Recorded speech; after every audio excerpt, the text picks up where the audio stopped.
Hello प्यारे बच्चों, नमस्कार। आपकी जीतू भैया फिर से आप सबका स्वागत करते हैं आपके अपने चैनल लर्न एंड शेयर पे।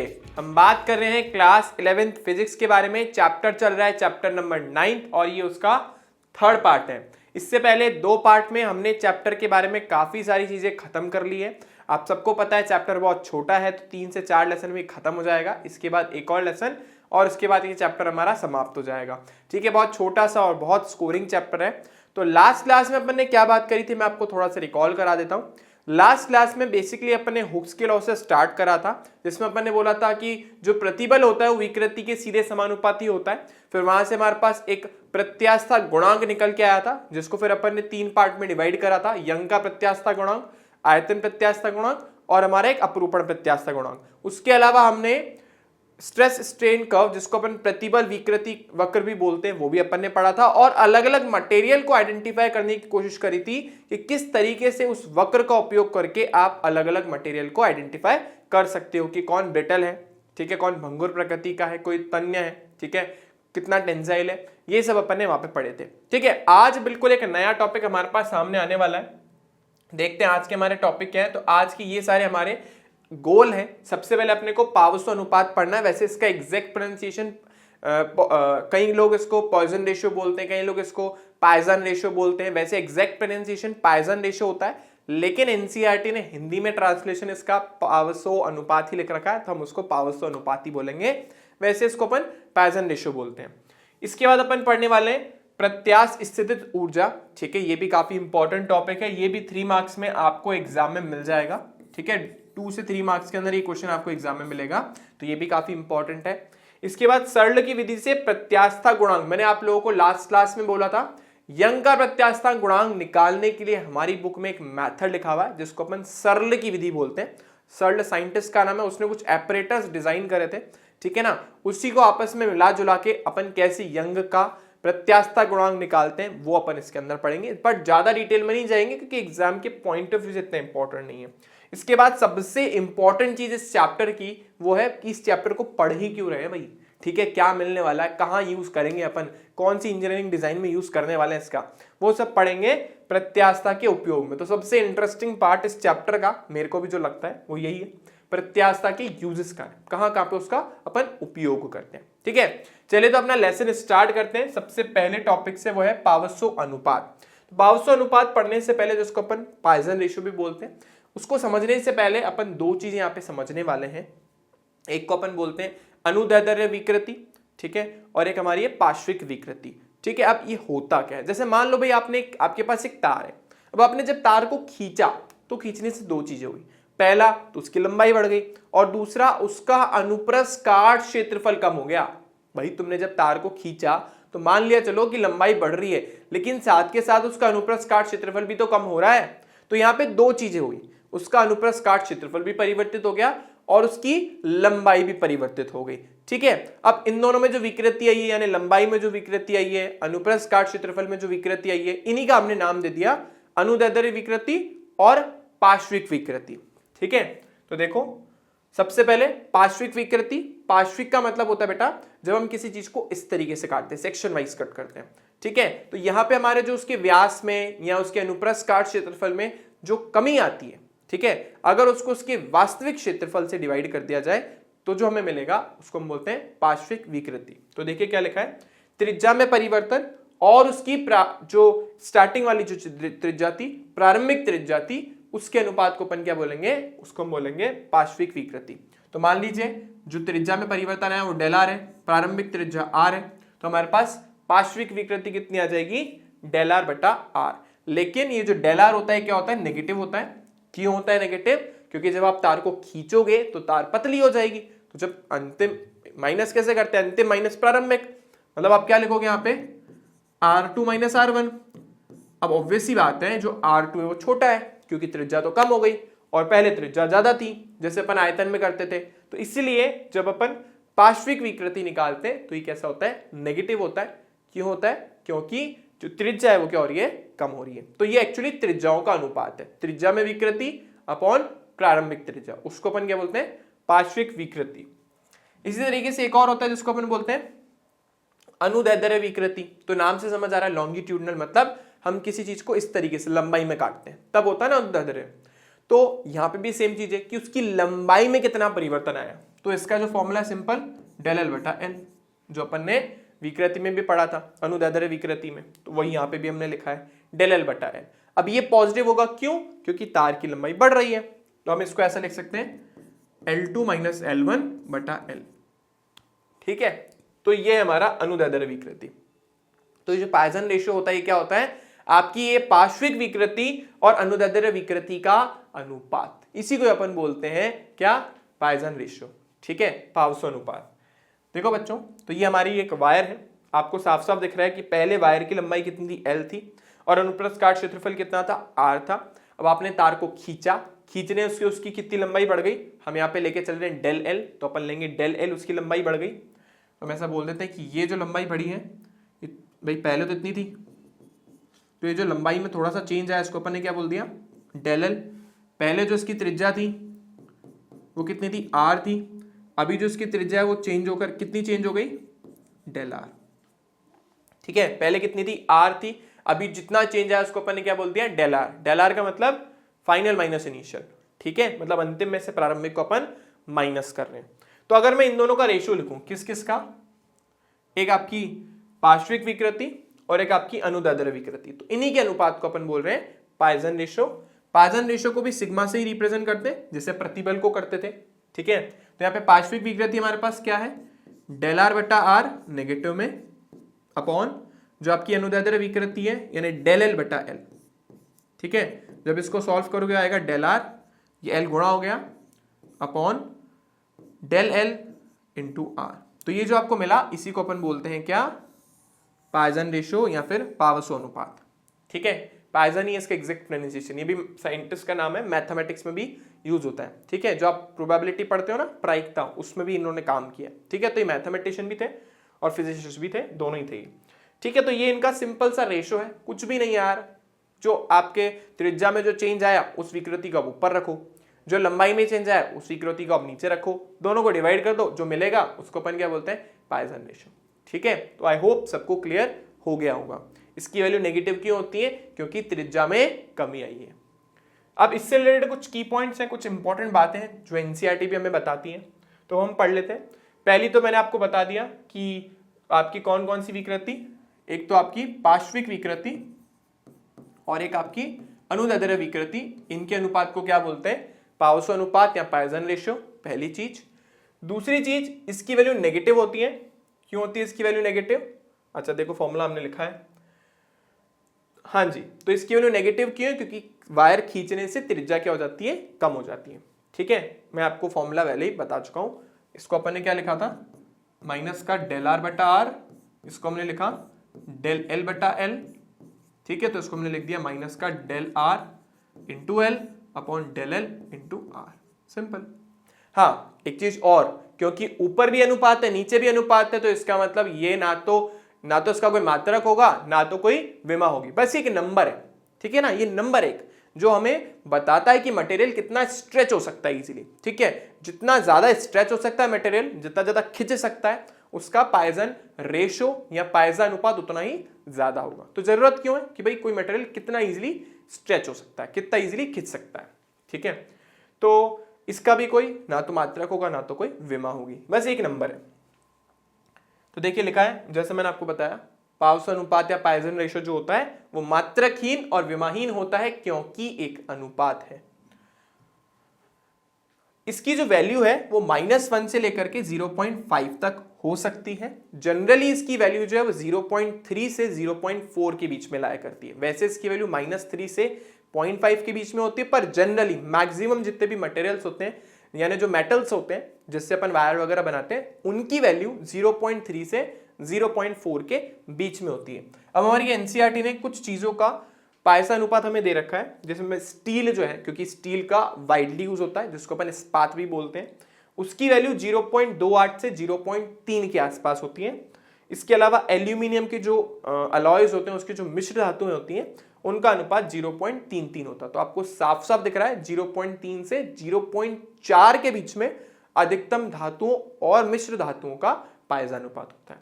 ठीक है, इसमें से बस अपना स्टील सबसे इंपॉर्टेंट है क्योंकि वो एग्जाम में 1 वर्ड में आपसे पूछ लेंगे। तो 0.28 से 0.3 तक इसकी वैल्यू होती है।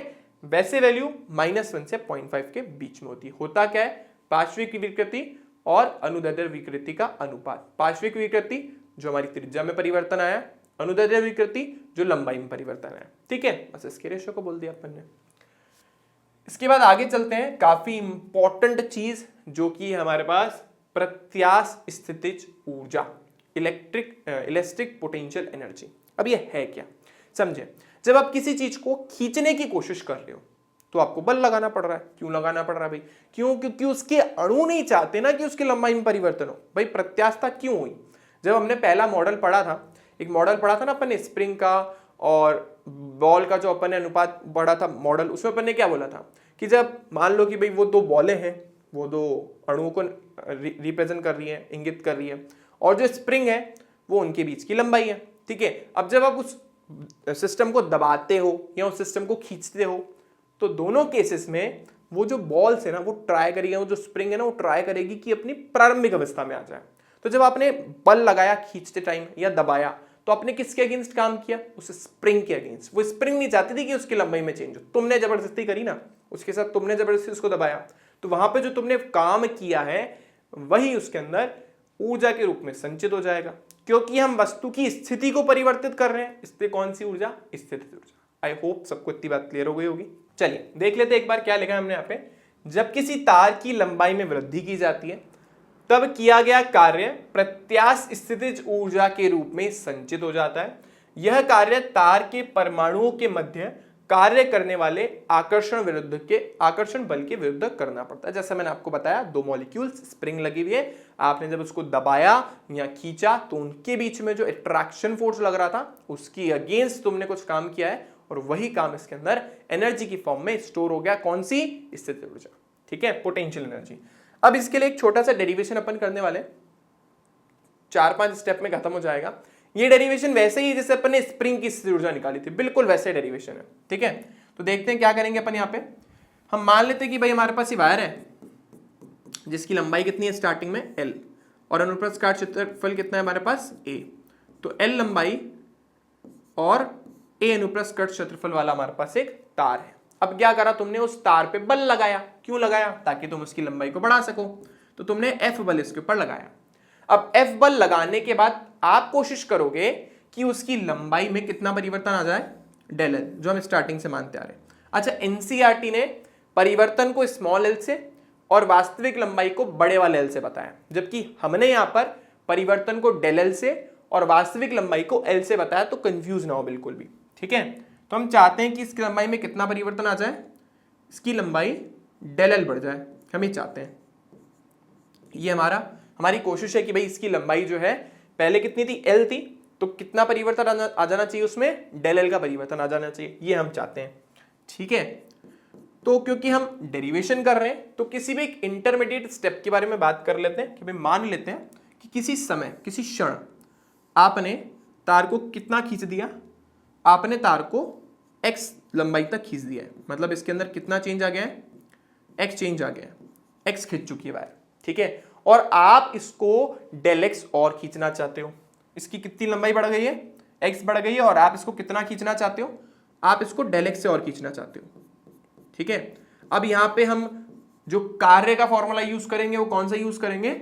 dw बराबर f इंटू dx। हम ये फॉर्मूला क्यों यूज कर रहे हैं सर? हम w बराबर f इंटू एक्स वाला फॉर्मूला सर क्यों यूज नहीं कर रहे? क्योंकि ये फॉर्मूला कब यूज होता है? जब हमारा बल क्या हो? नियत हो। लेकिन प्रॉब्लम क्या है, जब आप तार को खींचते हो ना तो इसके ऊपर लगने वाला बल ना बार बार चेंज होता है। सर क्यों चेंज होता है? देखो बल इस पे लगी क्यों रहा है भाई? इस वायर का कुछ ना कुछ द्रव्यमान है, उस द्रव्यमान की वजह से इसके ऊपर एक बल लग रहा है नीचे की तरफ। वो बल कौन सा है? mg। ठीक है, और mg जो बल है वो कहां पर लगता है? उसके गुरुत्वीय केंद्र पर।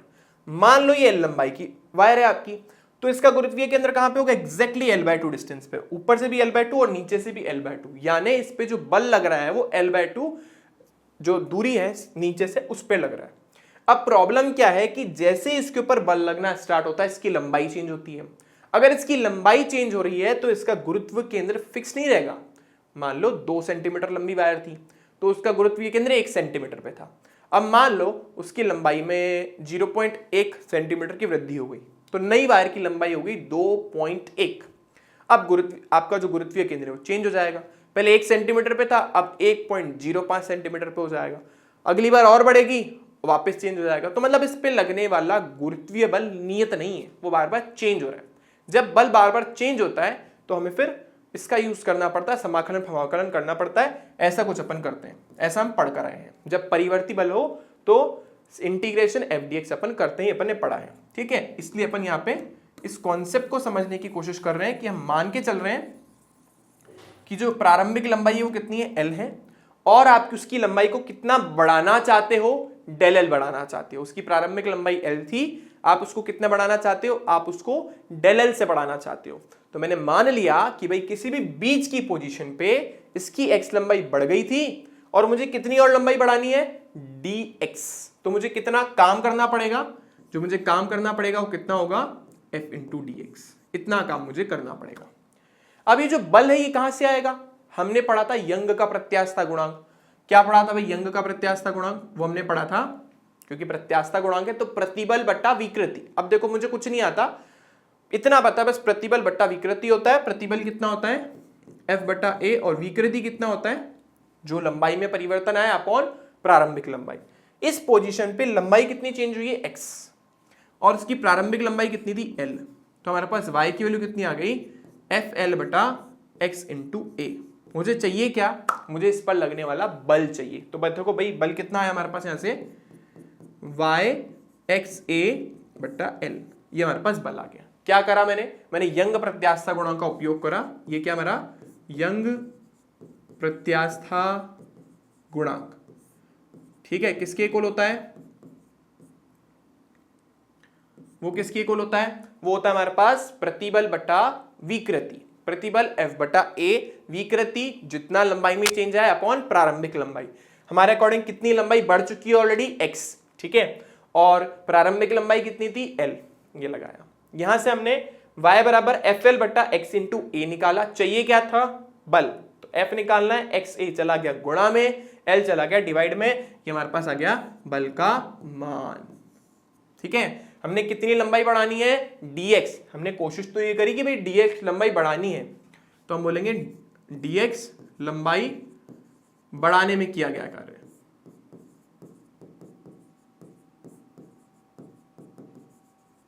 ठीक है। और ये सारी रामायण अपन कहां पे लिखेंगे, साइड में। ये जो हमने लिखा है ना, ये यंग प्रत्यास्थता गुणांक से सारी वैल्यू निकालना, ये सब साइड का काम है, ठीक है। तो अब मुझे बल का मान मिल गया, मैं बल का मान यहां रख देता हूं। डी डब्ल्यू बराबर कितना हो गया मेरे पास, y एक्स ए बटा एल इंटू डी एक्स। लेकिन रियलिटी में तो मुझे उसकी लंबाई dl बढ़ानी है, मुझे dx थोड़ी ना बढ़ानी है। तो मुझे क्या करना पड़ेगा, उसकी लंबाई का जो मुझे, क्योंकि मुझे लंबाई dx बढ़ानी है तो मुझे कार्य की गणना करनी पड़ेगी। कहां से कहां तक, पहले इसकी लंबाई में परिवर्तन कितना था, 0। स्टार्टिंग में तो कोई लंबाई बढ़ी नहीं थी, बाद में कितनी बढ़ गई, डेल एल। तो मुझे इसका समाकलन करना पड़ेगा कुल कार्य निकालने के लिए 0 से डेल एक्स तक, डेल एल तक। तो हम दोनों तरफ समाकलन कर देते हैं। यहां पर समाकलन जो है वो x के सापेक्ष हो रहा है, तो लिमिट x की लगेगी। तो x की वैल्यू कहां से कहां तक बढ़ रही है, 0 से डेल एल तक। तो मैं लिख देता हूं 0 से डेल एल तक, ठीक है। कुछ नहीं करा, f इंटू डी एक्स लगाया, f की वैल्यू यंग प्रत्यास्थता गुणांक से डाली, x क्या है, लंबाई में परिवर्तन, कहां से कहां तक करना है, 0 से डेल एल तक, कर दिया इंटीग्रेशन। अब इसमें y, a और l सब नियतांक है, x काम का है क्योंकि x चेंज हो रहा है। तो y, a और l को बाहर ले लो आप लोग, अंदर क्या बचेगा हमारे पास, x dx। अब याद करो ऐसा ही कुछ हम स्प्रिंग की स्थिर ऊर्जा के अंदर भी करते थे, 0 से डेल एल तक चेंज हो रहा है, ठीक है। तो अब हम जानते हैं x का समाकलन करना है, क्या हो गया, एक्स स्क्वायर बटा 2। कैसे हुआ सर, एक फॉर्मूला पढ़ा था अपन ने, x की पावर n का समाकलन क्या होता है, घात 1 जुड़ जाती है और उतना ही नीचे लिख देते हैं। तो x की पावर n का क्या हो गया, x की power n plus 1 upon n plus 1, ठीक है भाई, ये फॉर्मूला होता है। तो सर अगर मुझे x का समाकलन करना है तो कैसे करूंगा, सर ऊपर लिखेंगे एक्स स्क्वायर और नीचे लिखेंगे x, क्योंकि घात कितनी थी, 1 और 1 जोड़ देना था। ठीक है, तो यहां पे हमारे पास समाकलन कितना हो गया, एक्स स्क्वायर बटा 2।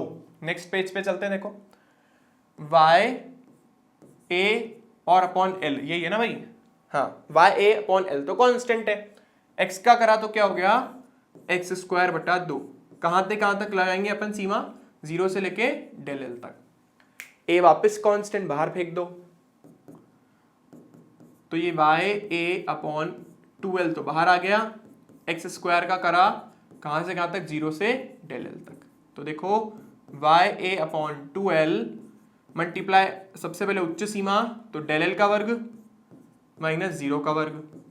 ठीक है, 0 का वर्ग तो 0 ही होता है, तो क्या है हमारे पास Y A upon 2l into del L का स्क्वायर। ये हमारे पास आ गई इसकी ऊर्जा का मान। ऊर्जा को लिखते हैं U से, जितना आपने कार्य किया उतनी इसके अंदर ऊर्जा आ गई।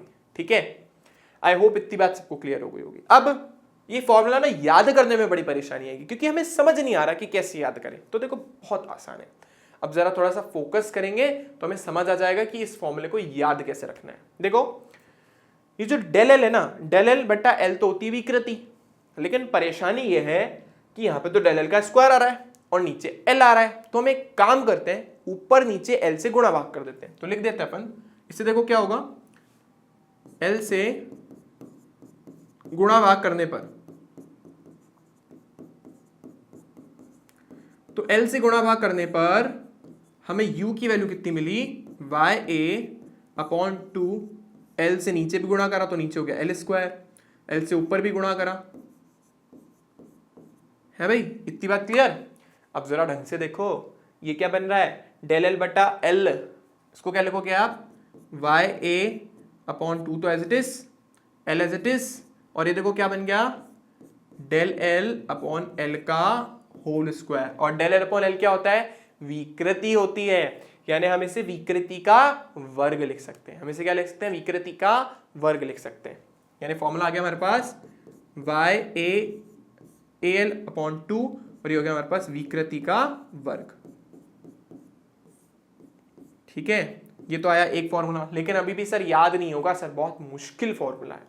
ठीक है, और इसको छोटा करते हैं। देखो हमने पढ़ा है कि जो y होता है यंग प्रत्यास्थता गुणांक, वो किसके बराबर होता है, प्रतिबल अपॉन विकृति के, राइट। हमने क्या पढ़ा है, y किसके बराबर होता है, प्रतिबल बटा विकृति, ये पढ़ा है हमने। ठीक है सर, पढ़ा हुआ है।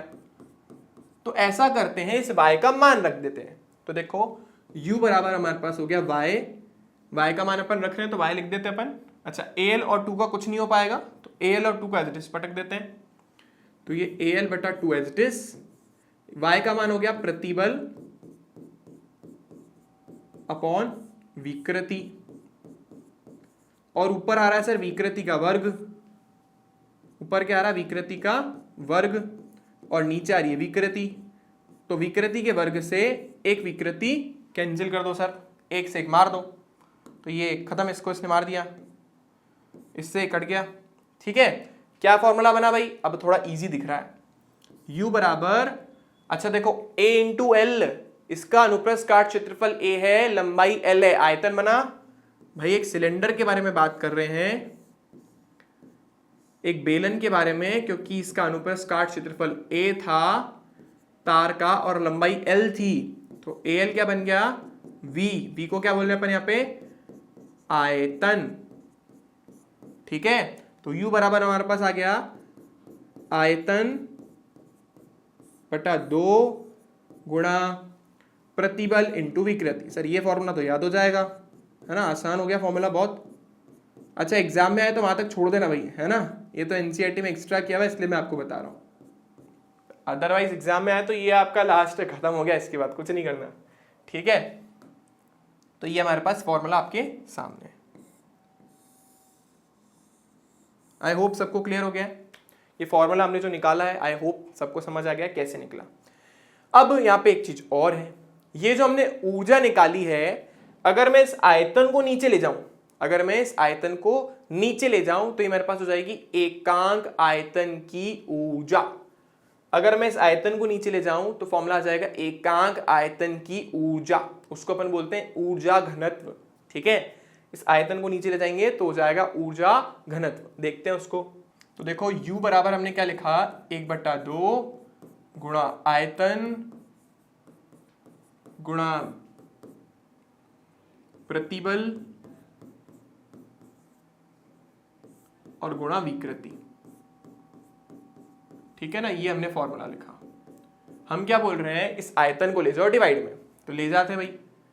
तो इस आयतन को डिवाइड में लेके जाओगे तो ये हो जाएगा ऊर्जा बटा आयतन, और वो किसके बराबर है, 1/2 इंटू प्रतिबल इंटू विकृति। ठीक है, और इसको हम क्या बोलते हैं, एकांक आयतन की ऊर्जा। इसको बोलेंगे क्या, एकांक, क्योंकि आयतन डिवाइड में ना, इसलिए एकांक आयतन की ऊर्जा। और इसका नाम क्या है, इसको हम बोलते हैं ऊर्जा घनत्व। फिजिक्स में जहां हम एकांक आयतन में ऊर्जा निकाल देते हैं उसको हम बोल देते हैं ऊर्जा घनत्व। तो इसका नाम क्या है, ऊर्जा घनत्व। ठीक है, अब तो मेरा क्या छोटा यू और बड़ा यू सेम दिखता है, तो एनसीईआरटी ने इनको लिखा है छोटे यू से, स्मॉल यू से। ये बड़ा वाला यू था ऊर्जा, और जो छोटा यू है वो क्या है, ऊर्जा घनत्व, एकांक आयतन की ऊर्जा, जो किसके बराबर होती है, 1/2 इंटू प्रतिबल इंटू विकृति। आसान सा फॉर्मूला है, ये आराम से याद हो जाएगा आप लोगों को। पहले वाला फिर भी खतरनाक था, अभी वाला नहीं है। ठीक है, तो ये फॉर्मूला हमारे सामने आ गया। काफी इंपॉर्टेंट है फॉर्मूला, याद रखेंगे, क्योंकि बहुत सारे न्यूमेरिकल हेल्प करने में सीधी सीधी मदद करता है। ठीक है, बाकी कुछ याद ना रहे ये फॉर्मूला याद रख लेना, U बराबर हाफ इंटू प्रतिबल इंटू विकृति। ठीक है, एकांक आयतन की ऊर्जा चाहिए होगी तो इस आयतन को उधर गुणा कर देंगे, खत्म। ठीक है, चलो आई होप सबको डेरिवेशन क्लियर हो गया होगा। काफी इंपॉर्टेंट डेरिवेशन है, इसलिए आपको बोल रहा हूँ एग्जाम में 2 या 3 नंबर में फिक्स है, इसकी डेरिवेशन इसमें पूछा जाता है। ठीक है, तो अभी तक हमने हमारे जो 2 ऑब्जेक्टिव थे, जो आज के गोल थे, वो खत्म कर लिए हैं। एक पॉइजन रेशियो पढ़ लिया, पावसो अनुपात, और एक अपन ने प्रत्यास्थ से ऊर्जा निकाल ली।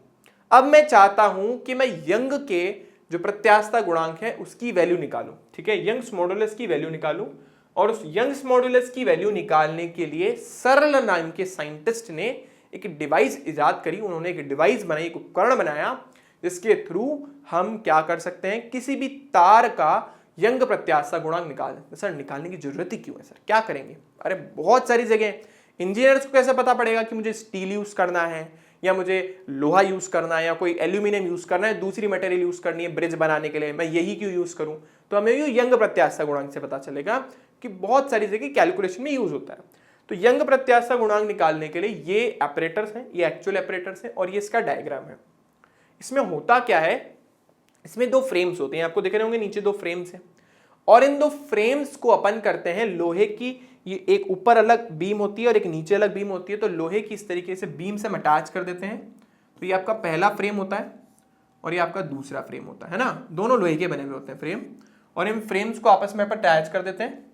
भाई फिक्स रहे, लेकिन इस तरीके मतलब पूरी तरीके से फिक्स नहीं हो सकते। जैसे ये है ना, तो ये आराम से ऊपर नीचे स्लाइड हो सकते हैं। तो समझ लो एक डब्बे जैसा है, जिसमें ये जो दोनों फ्रेम है ना, जो मैंने बनाए हैं ग्रीन कलर की, ऊपर नीचे जा सकते हैं। ठीक है भाई, अब इसके बाद अपन क्या करते हैं, यहां पर जैसे आपको हुक से ऐसा दिख रहा होगा, तो यहां पर अपन ऐसा हुक जैसा लगा देते हैं, यहां पर और यहां पर। ठीक है, और नीचे यहां पर भी हुक ही लगे हुए होते हैं। ठीक है, यहां पर अपन क्या करते हैं, यहां से तो एक स्टैंडर्ड वायर को लगाते हैं। यहां पे 2 अलग अलग हुक क्यों लगाए हैं, क्योंकि एक तरफ तो हम स्टैंडर्ड वायर लगाते हैं, तो यहां पे जो लगी है ना ये वाली वायर, ये स्टैंडर्ड वायर है। ठीक है, स्टैंडर्ड वायर का मतलब हो गया सहायक तार हो गई, या जो हमने स्टैंडर्डाइज कर रखी 1 मीटर लंबी वायर लेते हैं इसमें। ठीक है, जिसको अपन मानक बोल रहे हैं। तो स्टैंडर्ड वायर या मानक तार हमने एक तरफ ले रखी है, और दूसरी तरफ एक्सपेरिमेंटल वायर है, प्रायोगिक तार लेनी होती, जिसका मुझे जो निकालना है, जैसे यंग्स मॉडुलस निकालना, तो यहां पे रखते हैं। ठीक है, इसके बाद यहां पे बीच में एक लेवलर होता है, बिल्कुल सेंटर में यहां पे एक लेवलर होता है। जैसे आप लोगों ने देखा होगा ना, वो चुनाई बुनाई करने वाले जो होते हैं मजदूर वो है ना, देखते हैं कि भाई ढलान कहाँ पर है, तो वो है ना कि क्या बोलते हैं, एक लेवल का यूज करते हैं, उसको लेवलर बोलते हैं। इसमें क्या होता है, ट्यूब होती है और उस ट्यूब में पानी भरा हुआ होता है, मतलब दूसरा लिक्विड होता है, पानी से भी काम चला सकते हो तुम तो, है ना। उसमें पानी भरा हुआ होता है, ग्रीन ग्रीन कलर का ऐसा दिखेगा आपको। ठीक है, तो बीच में एक बबल बन जाता है, थोड़ा सा कम भरते हैं उसको, इसका यूज अपन पनडुब्बी में भी करते हैं। तो ये क्या होता है, जैसे मान लो कि भाई मेरा हाथ बिल्कुल सीधा है तो ये बबल बिल्कुल कहाँ जाएगा, बीच में आ जाएगा। अगर मैंने हाथ को टिल्ड करा तो बबल एक तरफ चला जाएगा। ठीक है, मुझे पता चल जाएगा कि वो चीज यहाँ सरफेस फ्लैट है या फिर नहीं है। ठीक है, तो दीवार उठाते हैं ना वो लोग, या वो जमीन वमीन पे एक तरफ ढलान वलान देनी होती है तब उसका यूज करते हैं। तो वो ऐसे ही यहाँ पर एक लेवलर होता है बीच में, बिल्कुल सेंटर में। ठीक है, तो यहाँ पे एक लेवलर होता है जो अगर कभी भी मान लो ये दोनों फ्रेम ऐसे क्योंकि मूव कर सकते हैं, तो ये वाली चीज जब नीचे चली जाती है तो लेवलर से हमें पता चल जाता है कि वो सेंटर में नहीं है। ठीक है, इसके अलावा यहाँ पर एक माइक्रोमीटर लगा हुआ होता है, बिल्कुल यहाँ पर एक माइक्रोमीटर लगा हुआ होता है। ठीक है, उस माइक्रोमीटर को घुमा करके आप आराम से मान लो जैसे ये कुछ ऐसा चला गया, ये आपके फ्रेम जो है ना वो कुछ इस तरीके से नीचे की तरफ टिल्ड हो गए, मान लो ऐसे ही नीचे लटक गया। ठीक है, इस तरीके से लटक गया। तो जब हम इस स्क्रू को घुमाएंगे ना तो ये ऑटोमेटिकली दोनों किस में आ जाएंगे, लेवल में आ जाएंगे। पता कैसे करेंगे, इस बबल के थ्रू, बबल बिल्कुल सेंटर में आ जाना चाहिए। ठीक है, और यही माइक्रोमीटर होता है, जितना आप स्क्रू को घुमाते जाओगे आपको बस उसके अकॉर्डिंग रीडिंग लेते जानी है। ठीक है, अब यहाँ पे दो चीजें हैं, क्योंकि हमारी स्टैंडर्ड वायर है मानक तार, तो मानक तार पे एक स्थिर भार हम लटकाते हैं, और दूसरी तरफ जिस प्रायोगिक तार का आपको यंग्स मॉडुलस निकालना है, यंग का प्रत्याशा गुणांक, उसको यहाँ पे लगाते हैं। और यहाँ पे वेट का एक वो होता है, हैंगर होता है, उसमें आधा आधा किलो का वेट बढ़ाते चलते हैं। ठीक है, पहले 1 किलो लगाते हैं, फिर 1.5 किलो, फिर 2 किलो, 2.5 किलो, ऐसे आधा आधा किलो के बाट इसके ऊपर लगाते जाते हैं। ठीक है, जैसे आप कोई बाट लगाते हो ये वायर नीचे खिंच जाती है, ये पूरा का पूरा फ्रेम नीचे खिंच जाता है। ठीक है, क्योंकि वायर स्ट्रेच हो गई ना, जैसे हमने पढ़ा था उसके अंदर, तो वायर स्ट्रेच हो गई।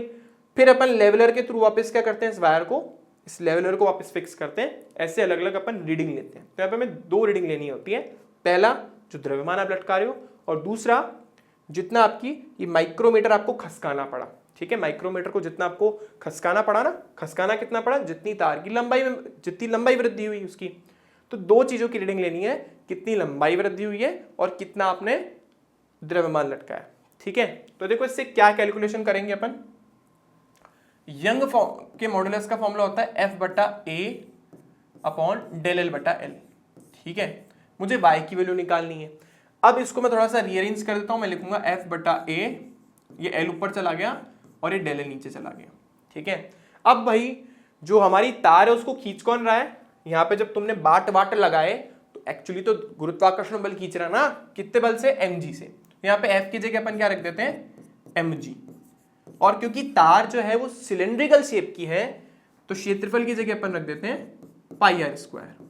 ठीक है, तो हमारे पास फॉर्मूला बन जाता है mg L/πr² into del L। ठीक है भाई, अब इसमें से g तो फिक्स है, तुमने जो L लिया है, जो स्टार्टिंग की तार की लंबाई ली थी 1 मीटर, वो भी फिक्स है, जो त्रिज्या है वो भी फिक्स है। तो बार बार चेंज कौन हो रहा है, एक ये द्रव्यमान और एक ये तार की लंबाई। तो ये अलग अलग रीडिंग निकाल करके हम क्या करते हैं, हम y की वैल्यू निकालते हैं।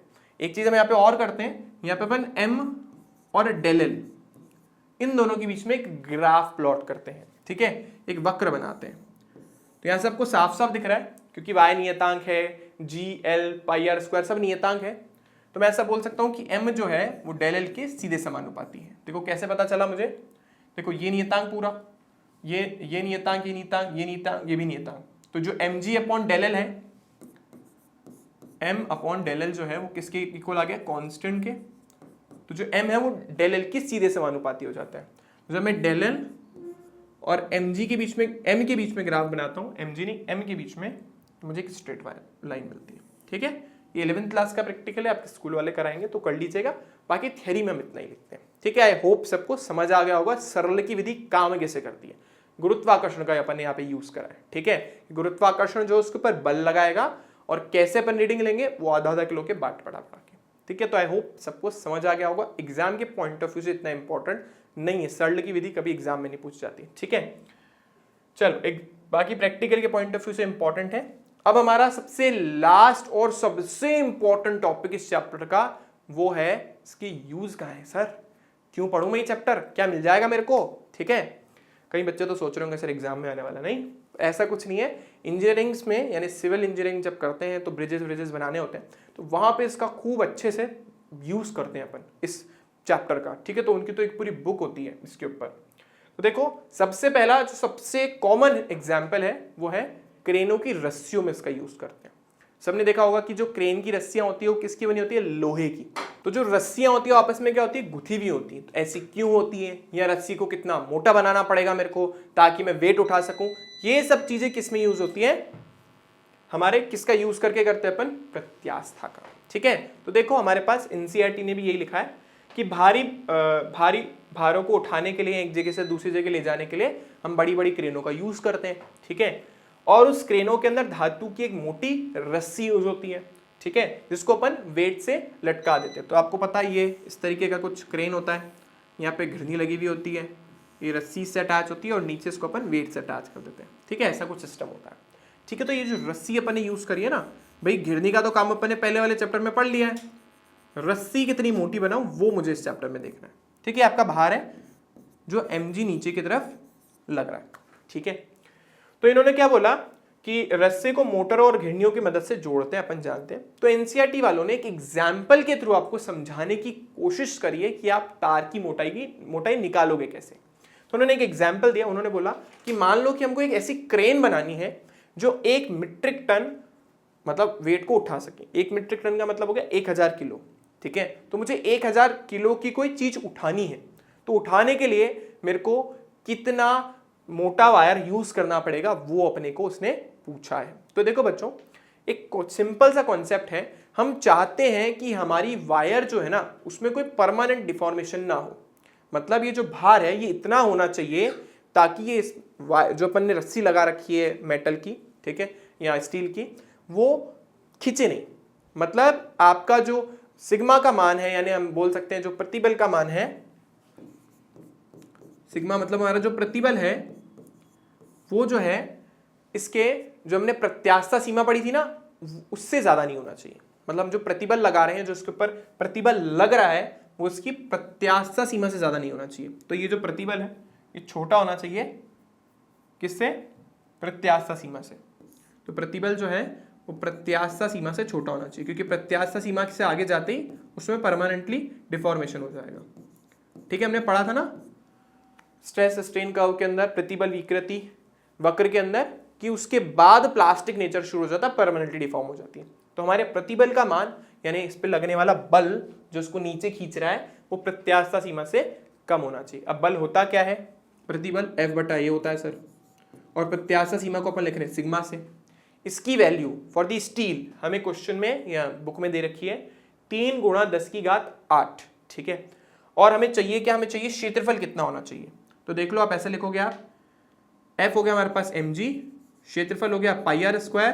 क्यों, क्योंकि सिलेंड्रिकल शेप की वायर है, और इसका मान है हमारे पास 3 × 10⁸। ठीक है, आसान। अब इसके बाद देखो, अगर मुझे क्योंकि r की वैल्यू चाहिए तो ये πr² उधर जाएगा और ये 3 × 10⁸ नीचे जाएगा। तो देखो πr² और ये mg की जगह आ जाएगा हमारे पास 1000, g का मान 10, और इसके अलावा ये 3 × 10⁸ नीचे आ गया। ठीक है, इस पाई को भी नीचे ले आते हैं हम, क्योंकि हमें तो r से मतलब है। तो ये हमारे पास आ गया, पाई भी नीचे आ गया। ठीक है, पाई होता है 3.14। तो यहां से जो हम वैल्यू कैलकुलेट करते हैं तो r का लगभग मान आता है 1 सेंटीमीटर। ठीक है, तो यानी हमें एक 1 सेंटीमीटर मोटी रस्सी का यूज करना पड़ेगा। देखो कितनी पतली सी रस्सी है ना, 1 सेंटीमीटर मोटी इस्पात की रस्सी का यूज करना पड़ेगा ताकि तुम 1 मीट्रिक टन वेट उठा सको। लेकिन हम रस्सी की जो त्रिज्या है वो कभी भी 1 सेंटीमीटर नहीं रखते, सुरक्षा की दृष्टि से। ऑब्वियसली बात है, थोड़ा सा एक्स्ट्रा मार्जिन तो लेके रखना पड़ेगा ना भाई। मार्केट में तुम गए, तुम्हें पता है कि भाई मेरी जो कपड़े हैं वो कम से कम 500 रुपये की शर्ट आएगी, मेरा मतलब मैं जो लेने जा रहा हूँ कम से कम 500 रुपये की शर्ट है। तो ऐसा थोड़ा ना कि भाई जेब में 500 रुपये लेके जाओगे, ठीक है ना, 600-700 रुपये लेके जाओगे, कुछ एक्स्ट्रा मार्जिन लेके जाओगे। ठीक है, कुछ बफर तो होना चाहिए ना तुम्हारे पास कि भाई 500 की जगह 550 की आ गई, फिर क्या करोगे, फिर इधर उधर मुंह ताक रहोगे ना। इसलिए हमारे जो इंजीनियर हैं वो भी क्या करते हैं, थोड़ा सा बफर रखते हैं। तो 1 सेंटीमीटर के बजाय वो 3 सेंटीमीटर मोटी रस्सी यूज करते हैं। मतलब जो भी सुरक्षा की दृष्टि से मोटाई होनी चाहिए उसका 3 गुना यूज होता है, हर इंडस्ट्री में यही होता है। तो लगभग 3 सेंटीमीटर मोटी रस्सी हम यहाँ पे यूज करेंगे। तो देखो यहाँ पे कितनी चीजें काम की है भाई। हमें क्या बोलते हैं, किस तरीके से कैलकुलेशन कर पा रहे हैं कि भाई कितनी मोटी रस्सी चाहिए, उसके लिए जरूरत थी इस प्रत्यास्थता सीमा की। वो कैसे निकाली होगी? वो यंग प्रत्यास्थता गुणांक से। ठीक है, तो यहां पे इस तरीके से हम क्रेनों के अंदर यूज होने वाली रस्सियों की मोटाई निकाल सकते हैं। ठीक है, करना क्या है, प्रतिबल जो है वो प्रत्यास्थता सीमा से कम होना चाहिए, क्योंकि अगर प्रतिबल प्रत्यास्थता सीमा से ज्यादा हो गया, जो रस्सी है वो परमानेंटली डिफॉर्म हो जाएगी, क्योंकि वो प्लास्टिक नेचर में आ जाती है। ठीक है, जिन बच्चों ने पहले का वीडियो नहीं देखा है उनको परेशानी आ जाएगी, मैं पहले ही कह रहा हूं, तो पहले का वीडियो जरूर से देख लेना। चलो अब इसके नेक्स्ट एप्लीकेशन पे चलते हैं। इसका नेक्स्ट एप्लीकेशन, ये तो सबसे ज्यादा तुम लोगों ने देखा होगा कि वो घरों में पहले गार्डर वार्डर लगते थे। ठीक है, आजकल तो नहीं लगते हैं, आजकल तो आरसीसी होते डायरेक्ट। तो पहले पट्टियां वट्टियां लगानी होती थी तो उसके लिए ना गार्डर लगाते थे, और गार्डर का शेप कैसा होता है, वो ट्रेन की पटरियां देखी होगी ना तुमने, एल शेप की होती है, सॉरी आई शेप की होती है ऐसे। तो वो आई शेप की क्यों होती है, क्या रीजन हो गया कि उसको आई शेप का बनाया सर, मैं तो सीधी बना दूंगा सर। ठीक है, ऐसा क्या रीजन होगा कि भाई इसका ऐसा यूज करते हैं, तो वो अपने को यहाँ पे पढ़ना है कि पट्टियां जो हमारी गार्डर जो होती है उसका शेप आई क्यों होता है। तो देखो हमने क्या बोला कि भाई अगर हमने एक क्षैतिज रॉड ली, मान लो एक सिंपल सी रॉड है, और किसी इंजीनियर को इससे ब्रिज बनाना है मान लो, ठीक है, और उसने ऑब्जर्व करा कि जो उसका मैक्सिमम वेट होता है ना, मतलब जो भार लग रहा है उस ब्रिज के ऊपर, वो बिल्कुल सेंटर में लग रहा है। तो अब होगा क्या, ये दोनों तरफ से तो अटैच है, यहां से भी और यहां से भी किसी ना किसी आधार से जुड़ी हुई है। अब बीच में से सपोर्ट करने के लिए ब्रिज को कुछ भी नहीं है। ब्रिज पे सेंटर पे यहां पे एक बल लगने लग गया, W mg के बराबर। इसकी वजह से तुम्हारी जो रॉड है ना वो टिल्ड हो गई, इस तरीके से बेंड हो गई। ऐसा होता है, तुम लोगों ने नोटिस भी किया होगा। एक रस्सी को, एक पतली सी आप लकड़ी ले लो, उसके ऊपर बाहर लटका दो, ऐसे बेंड हो जाएगी वो। और धनुष नहीं होता, धनुष भी तो ऐसे बेंड होता है। ठीक है, तो ऐसे धनुष जैसा बेंड हो जाएगा वो, क्योंकि बीच में से जो भार लग रहा है वो सबसे ज्यादा है। तो देखो इसकी वजह से क्या होता है, हमारी जो रॉड है उसमें डिप्रेशन आ जाता है। ठीक है, वो डिप्रेस हो जाती है। यहाँ पे इसका मतलब वो डिप्रेशन नहीं है, इसको अपन हिंदी में बोलते हैं अवनमन। ठीक है, और इस अवनमन का फॉर्मूला हमारे जो इंजीनियर है उन लोगों ने पहले ही निकाल रखा, हमें निकालना नहीं, वो ये होता है। अवनमन को हम बता रहे हैं बेटा डेल से, इसको डेल ही बोलते हैं। तो इसका ही फॉर्मूला है W/L3/4BD3, जहां पे L इसकी लंबाई है, W तो आप सबको पता है भार है, W क्या यहाँ पे भार है, और L लंबाई है, B चौड़ाई है इसकी, और D इसकी ऊंचाई है। ठीक है ना, ऊंचाई, या फिर इंग्लिश में इसको डेप्थ बोलते हैं, गहराई, तो इसलिए इसको अपने D लिखा। B मतलब ब्रेथ, L मतलब लेंथ, और D मतलब डेप्थ, इसलिए इसको अपन LBD लिख रहे हैं। तो यहां से हमें समझ आ रहा है कि अवनमन को कम करना है, तुम चाहते हुए डिप्रेस नहीं हो, नीचे लटकने नहीं लग जाए तुम्हारी रॉड, क्योंकि लटकेगी तो बेंड होते होते फिर वो ब्रिज तो नीचे गया। ठीक है, तो उसके लिए हमें समझ आ रहा है कि जो डेल है वो व्युत्क्रमानुपाती है किसके, B के, डेल व्युत्क्रमानुपाती है D³ के, और डेल व्युत्क्रमानुपाती है Y के। तो इसका मतलब अगर मैं B, D और Y को कम कर दूं, क्योंकि व्युत्क्रमानुपाती है, तो मैं B, D, Y को कम कर दूं तो ऑटोमेटिकली, सॉरी इनको बढ़ा दूं, कम नहीं करना है, बढ़ाना है। B, D, Y को अगर मैं बढ़ा दूं तो डेल का मान ऑटोमेटिकली कम हो जाएगा, क्योंकि व्युत्क्रमानुपाती है ना, तो इसका मान बढ़ाने से, इसका मान बढ़ाने से और इसका मान बढ़ाने से डेल की वैल्यू ऑटोमेटिकली क्या हो जाएगी, कम हो जाएगी। यानी रॉड को मुझे मोटा बनाना है, B मतलब ब्रेथ, ब्रेथ मतलब चौड़ाई, तो उसको मतलब उसको मोटा बनाना है। इसके बाद है ऊंचाई, मतलब उसको डेप्थ मतलब बहुत लंबी बनानी है। इसके अलावा जो यंग प्रत्यास्थता गुणांक है वो क्या होना चाहिए, उसका बहुत ज्यादा होना चाहिए। तो यानी यंग प्रत्यास्थता गुणांक होता है स्टील का सबसे ज्यादा, इसलिए जितने भी बड़े बड़े ब्रिजेस होते हैं उन सबको स्टील से बना दें, क्योंकि Y की वैल्यू ज्यादा, Y की वैल्यू ज्यादा तो डेल की वैल्यू ऑटोमेटिकली कम हो जाएगी। ठीक है, लेकिन इसके साथ भी एक प्रॉब्लम आएगी। देखें, देखो मैंने लिखा है यहाँ पे LBH क्रमशः गार्डर की लंबाई, चौड़ाई और गहराइयां हैं। समीकरण से स्पष्ट है कि अवनमन को कम करने के लिए भार तथा लंबाई के लिए, मतलब अगर हम भार और लंबाई को छोड़ दें, क्योंकि उसको हम कुछ नहीं कर सकते, ब्रिज की जितनी लेंथ बनानी उतनी बनानी पड़ेगी, क्या कर लोगे उसमें। ठीक है, जितना भार उसको झेलना उतना झेलना ही है। तो काम किसके साथ करना है, Y के साथ, B के साथ और D के साथ। उसके साथ तुम छेड़छाड़ी कर सकते हो, W के साथ और L के साथ नहीं कर सकते हो। भाई कंस्ट्रक्शन जॉब मिली, यहां से वहां तक ब्रिज बनाना है, ऐसा थोड़ा छोटा कर दूंगा उसको, लंबाई तो जितनी है उतनी चाहिए, जितना वेट उसको झेलना उतना झेलना ही है। ठीक है, एक दिन में 1 लाख लोग उसमें से जाने तो जाना ही है। तो बेसिकली तुम्हारे साथ जिसके साथ तुम काम कर सकते हो वो क्या है, उसकी चौड़ाई, उसकी गहराई और उसके बाद उसका यंग प्रत्यास्था गुणांक। ठीक है, इन तीनों को अगर आप बढ़ा दो ना तो डेल की वैल्यू कम हो जाएगी, ऐसा हमने यहाँ पे भी लिखा है। बट अब देखो, क्योंकि डेल जो है वो व्युत्क्रमानुपाती था 1/b के, डेल व्युत्क्रमानुपाती था हमारे d क्यूब के, और डेल व्युत्क्रमानुपाती था y के। तो चौड़ाई बढ़ाने से अच्छा है कि मैं उसकी गहराई बढ़ा दूं। चौड़ाई बढ़ाने से, क्योंकि चौड़ाई के तो व्युत्क्रमानुपाती है और गहराई के जो घन है ना उसका क्यूब है उसके व्युत्क्रमानुपाती है। तो अगर मैं उसकी डेप्थ को बढ़ाता हूं, गहराई को बढ़ाता हूं एज कंपेयर टू चौड़ाई, तो मुझे ज्यादा बेनिफिट होगा। तो मैं गहराई को बढ़ा देता हूं। चलो, यंग प्रत्यास्था गुणांक तो मैंने ज्यादा लेने के लिए स्टील ले लिया, तो मैंने डी को बढ़ाया। अब डी को बढ़ाने से एक बहुत बड़ी प्रॉब्लम हो गई। देखो क्या हुई, तो डी को बढ़ाने से देखो क्या हुआ, डी को बढ़ाने से क्या हो गया, तो डी को बढ़ाने से हमारी जो रॉड है ना उसका शेप बिगड़ गया। मतलब बीच में से तुमने डेप्थ तो बढ़ा दी, पर डेप्थ बढ़ाने से क्या हो गया कि लोड प्रॉपर्ली डिस्ट्रीब्यूट नहीं हो पाया। जब लोड प्रॉपर्ली डिस्ट्रीब्यूट नहीं हो पाया ना, तो जो हमारी गार्डर है वो बंकलित हो गई कुछ इस तरीके से, उसका डी शेप बन गया। ठीक है, उसकी गहराई बढ़ाने से डी शेप बन गया।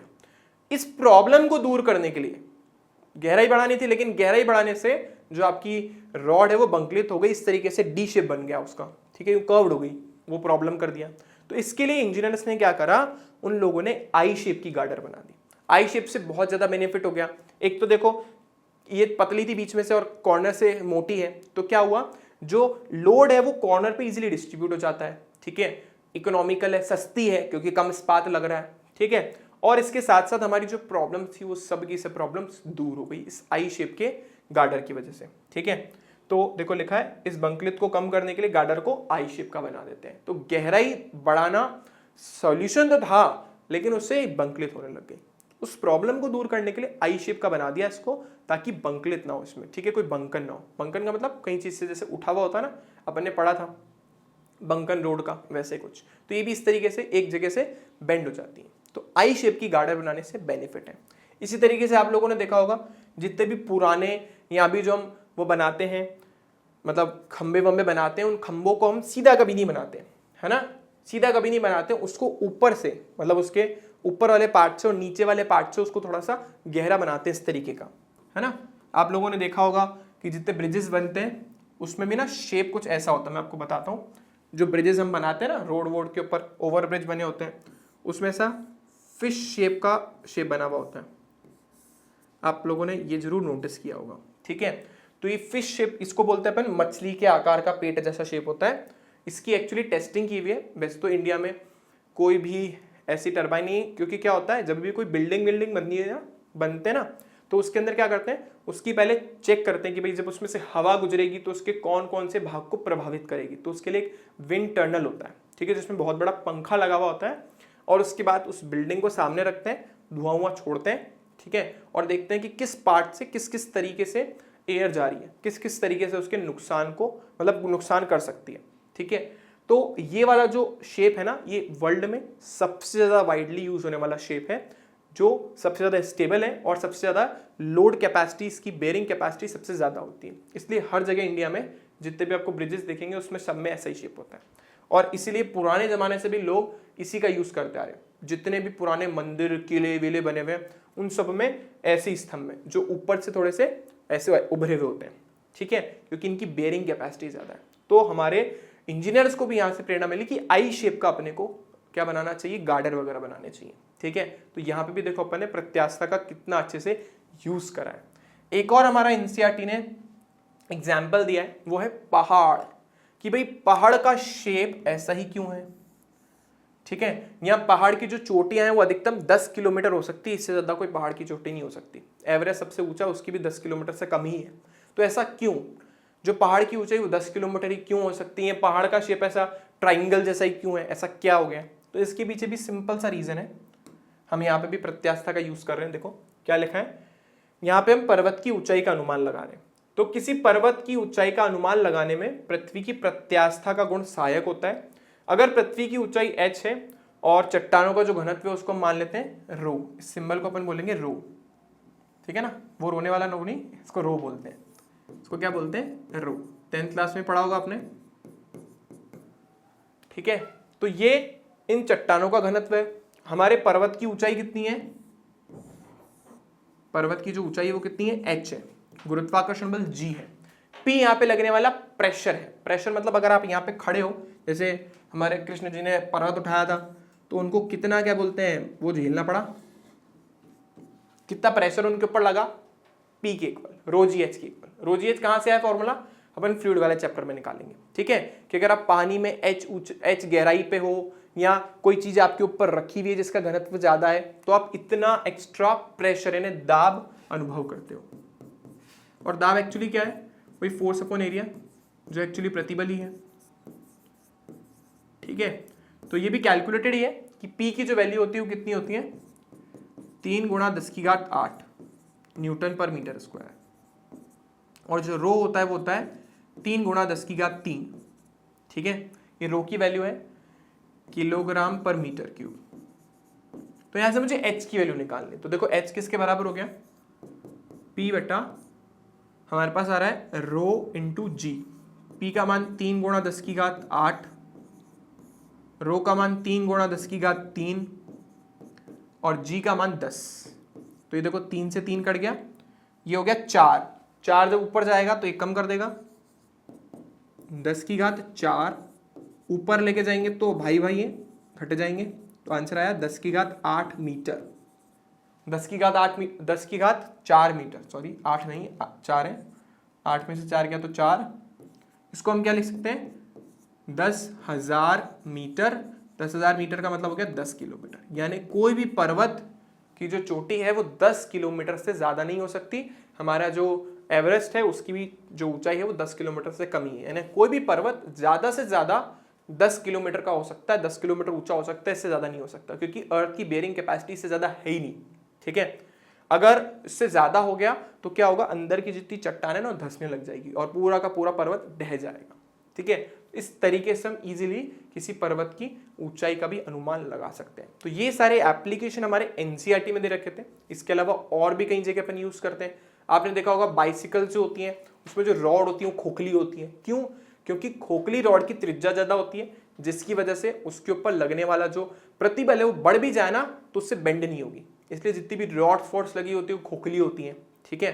तो ये सारे वो एप्लीकेशन है जो हम कहीं ना कहीं अपने डेली लाइफ में यूज करते हैं। एनसीईआरटी ने 3 दिए, इसके अलावा भी दुनिया भर के एग्जाम्पल है, आप गूगल सर्च करो बहुत सारे मिल जाएंगे।